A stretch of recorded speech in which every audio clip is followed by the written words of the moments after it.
Berdirinya Kerajaan Bone. Kerajaan ini didirikan oleh Manurung Matajang pada 1330 Masehi. Kesultanan Bone berhasil mencapai puncak kejayaannya ketika masa pemerintahan Arum Palaka. Pada pertengahan abad ke-17, dengan potensi yang beragam seperti dalam bidang pertanian, perkebunan, dan kehutanan, Arum Palaka berhasil memakmurkan rakyatnya meski sempat menjadi pemimpin di istana Sulawesi. Bone akhirnya berada di bawah kendali Belanda pada 1905. Kerajaan Bone menerima Islam. Masuknya Islam ke Kerajaan Bone berawal ketika kerajaan itu tidak dianggap sederajat oleh Kesultanan Goa, kerajaan tetangga di daerah Sulawesi.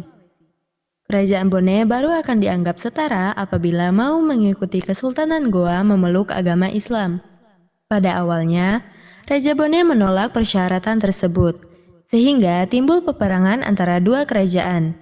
Dalam peperangan, Raja Bone menyerah, ia kalah, dan akhirnya mau memeluk Islam yang kemudian diikuti oleh rakyatnya. Dengan begitu, Bone resmi diislamkan oleh Tinrirua yang bergelar Sultan Adam dari 1611 sampai 1616 Masehi. Kerajaan Bone Puncak Kejayaan. Mencapai puncak kejayaan pada masa pemerintahan Arum Palaka, Sultan ke-15 yang bertahta antara 1672 sampai 1696 Masehi.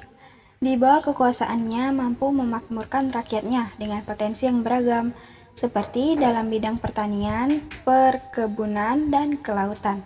Selain itu, kekuatan militernya semakin kuat setelah belajar dari lemahnya pertahanan mereka saat kala menghadapi kekayaan Goa. Setelah jatuhnya kerajaan Goa, kerajaan Bone menjadi yang kuat di seantara Sulawesi. Kemunduran Kerajaan Bone.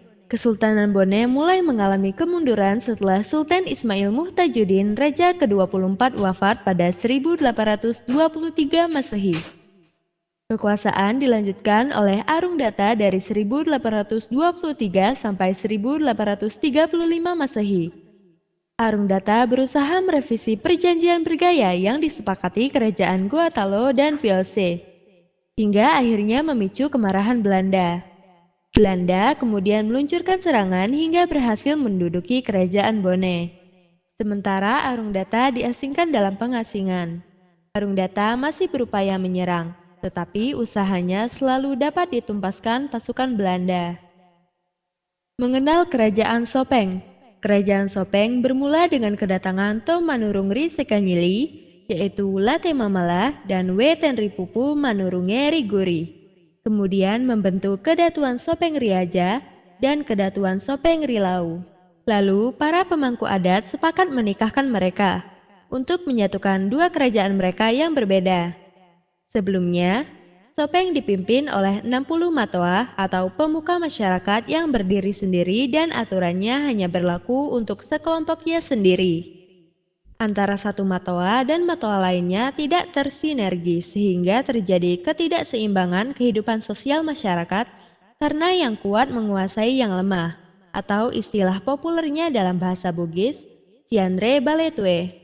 Raja terakhir dari kerajaan Sopeng bernama Ha Andiwara, dan selepas pemerintahan beliau, Sopeng menjadi bagian dari NKRI sebagai kabupaten dalam lingkup Sulawesi Selatan. Mengenal Kerajaan Wajo. Kerajaan Wajo adalah salah satu kerajaan bercorak Islam yang terletak di Sulawesi Selatan. Kerajaan ini didirikan sekitar abad ke-15, berubah menjadi Kesultanan Islam Ditakutkan, Kesultanan Goatalo pada abad ke-17. Mencapai puncak kejayaannya ketika berhasil menggantikan Kesultanan Bone menjelang akhir abad ke-17. Kerajaan Wajo sempat mengalami masa suram saat memilih kerajaan Goatalo. Pada akhir masa pemerintahan Mat Dukleng, Wajo mengalami pergolakan. Kerajaan Wajo takluk kepada kerajaan Belanda dan menyerah ke semua urusan kepada pemerintahan kolonial.